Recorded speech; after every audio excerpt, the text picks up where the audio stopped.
তো সংসারের জ্বালা, ওর বাবা অশান্তি করে, ইয়ে করে, দেখে না, কিছু করে না। তার উপর যখন এরা যখন অশান্তি মানে বদনামি করে, যে ওদের চাহিদা যখন মিটাতে তখন মনে হয় যেন আমি নিজে বিষ খেয়ে আমি হয়, না হলে আমি দূর হয়ে চলে যাই একদিকে। এক এক সময় এরকম মনে হয়। আমি দাদার থেকে মাকে বেশি ভালোবাসি। আমি মাকে বেশি ভালোবাসি।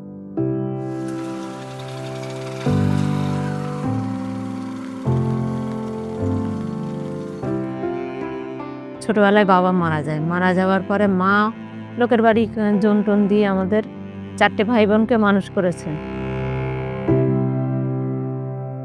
তারপরে যখন আস্তে আস্তে বড় হতে লাগলাম, মার সাথে কাজ করা শুরু করে দিলাম। এরকম করে করতে একটা বাড়িতে ঢুকে গেলাম। সম্বন্ধ দেখে এবারে একটা বিয়ে দিল। সেই ছেলেটার মা বাবা কেউ নেই, মাতাল। বাইরে মেয়ে ছেলে থাকতো, বা একটা বউ যে বাড়িতে আছে, খাওয়া দাওয়া সেসব কিছু দেখতো না। সে রিক্সা চালাতো, যে টাকা পয়সা পেত সে অন্য বউয়ের কাছে, অন্য মেয়ে ছেলের কাছে থাকতো। যদি বাড়িতে না আসে, থাকে না থাকে না, মানে খাওয়া দাওয়ার খরচাপাতি যদি না দেয়, তাহলে কি করে সে, মানে কি করে আমি একা একা ওই অচেনা জায়গায় আমি থাকি।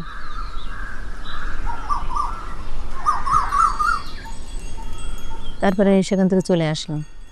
আসার পরে তারপরে বেশ মানে 5-7-8 বছর কাজ করতে লাগলাম। আমি ওখানে কাজ টাজ করতাম, তো আমাকে জিজ্ঞাসা করলো, এই তুই একটা ছেলে আছে, বিয়ে করবি?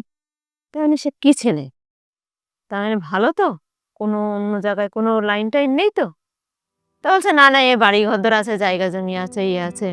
সে বললো, মতামত দিল, দিয়ে ফোন টোন করে দিয়ে সপ্তাহখানিকের মাথায় বিয়ে হয়ে গেছে।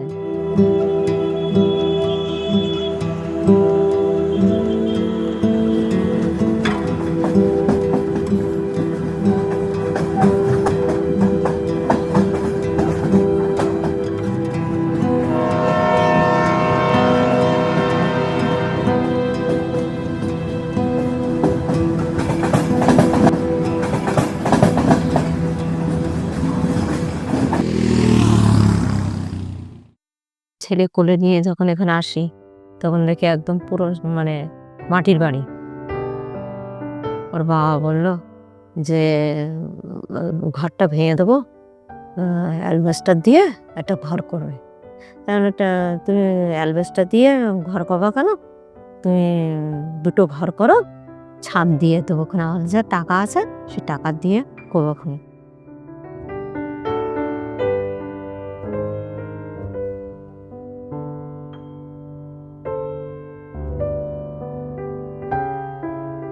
টাকা তুলে ওর বাবার হাতে হাতে দিয়ে দাও।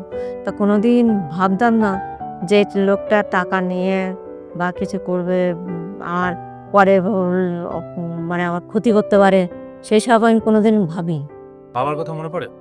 হ্যাঁ, বাবা কোথায় থাকে? ও এইদিকে একটু বাড়িতে। বাবার সঙ্গে দেখা হয়? হ্যাঁ, বাবা ভালোবাসে? হ্যাঁ।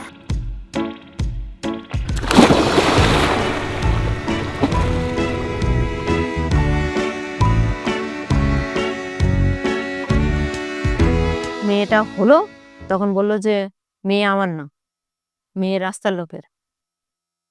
এই যে শুরু হলো আর বন্ধ হলো না। মানে মানুষ বলে না যে সন্দেহ রোগ এমন একটা জিনিস যে এটাকে ছাড়ানো যায়নি। আর মেয়ে হওয়ার পর থেকে মেয়েটার মুখ দেখতো না।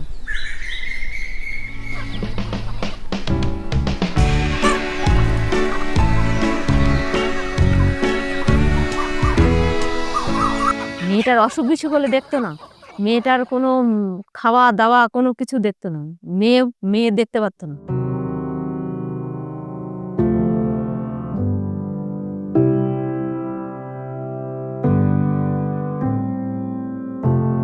ছোটবেলায় তো স্কুলে তো আমার তো ভর্তি করেনি কোনোদিন। আর আমি পড়াশোনাও আমি জানি না। তাই আমি বলি যে এদেরকে, যে আমি তো পড়াশোনা করতে পারি না, তো তোরা একটুখানি পড়াশোনা করে একটু মানুষ হ। হাঁটতে মাটি টিং, তারা মাঠে পারে দিন, তাদের খাড়া দুটি শিং, তারা হাঁটতে মাটি টিং। ছাগল বিক্রি করে 2000 টাকা ওর বাবার হাতে দিয়েছিলাম। এটা 2000 টাকা দিচ্ছি, স্বপ্ন পূরণে মেয়েকে ভর্তি করে দাও। আর 1 বছরের টাকা তুমি দিয়ে দাও। বলছে যে আমি এই টাকা দিয়ে দিচ্ছি, আর আমি মেয়ের কোনোদিন কোনো খরচা আমি দিতে পারবো না।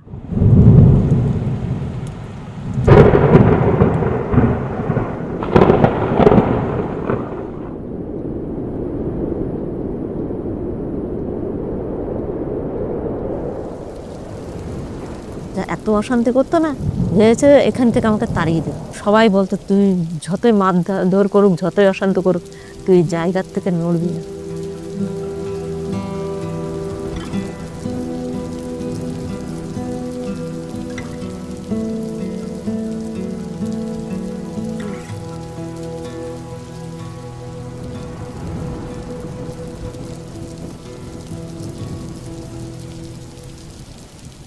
ওর বাবা চলে যাওয়ার পরে তো অভাবটা বেশি দেখা দিল।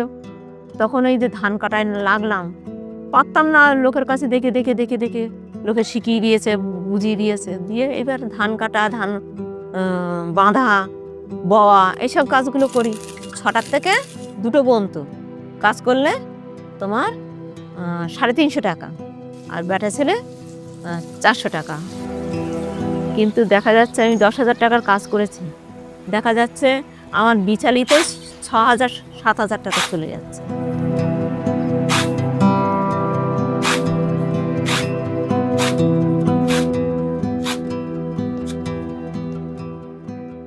আমার যে পরিশ্রমের মানে টাকাটা আমি যেটা ঘরে নিয়ে এসেছি, সেটা আমার বেরিয়ে যাচ্ছে গরুর পেছনে। আমাদের বাড়ি 3টে গরু আছে, তার নাম হলো দুচুনি, নাচুনি আর ছোট একটা ভোলা। মাসে দুধ বিক্রি করলে তোমার আগে তো 400 টাকা করে, 450 টাকা করে হতো সপ্তাহে। এখন সেটা দাঁড়িয়েছে তোমার 300 টাকায় দাঁড়িয়েছে। এরপরে যত দিন যাবে তত টাকাটা কমতে থাকবে, কারণ দুধটা কমে যাবে, টাকাটাও কমে যাবে। সরকারি সুযোগ সুবিধা কিচ্ছু আমি পাই না, আমি অন্তত কিছু পাই না। এদেরও খাদ্য সুরক্ষার যে মাল আমি ওর বাবাকে চেয়েছিলাম, দেবে না, অশান্তি করে। তারপরে পাড়ার লোকে সব ভয় দেখিয়েছে, যদি ও প্রতি যে অন্যায় অত্যাচার করছো, ও যদি থানায় ডায়েরি করে, তোমার কিন্তু তুমি কিন্তু ঠাঁই পাবা না। তারপরে ছেলে মেয়ে দুটো খাদ্য সুরক্ষার কার্ড দিয়েছে, সেই মাল পাচ্ছে ওদের দুজনের মাল। কিন্তু আমার এখনো খাদ্য সুরক্ষার মাল এখনো কিছু পাইনি।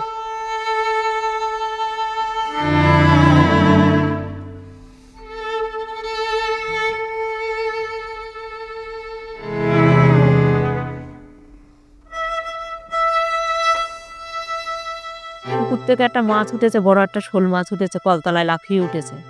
মাছটা রান্না করেছে, শোল মাছটা রান্না করেছে, মাছ একটা মাছ মুখে দেয়। আমার চাউমিন খেতে ভালো লাগে। আমার মাংস, মাছ, ডিম খেতে ভালো লাগে। তা আমি কোথার থেকে এত ডিম জোগাড় করতে পারবো, কোথার থেকে মাংস জোগাড় করতে পারবো? ভগবানের কাছে এটাই প্রার্থনা করি যে ভগবান এদের দুজনকে ভালো রাখো, আর আমি যেন একটু ভালো থাকলে যেন এদেরকে নিয়েই চলতে পারি।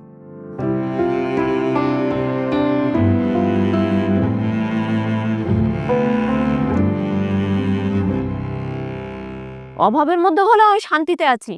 ও মা ছাড়া কোনো কথা নেই, মার ছাড়া কোনো কথা নেই।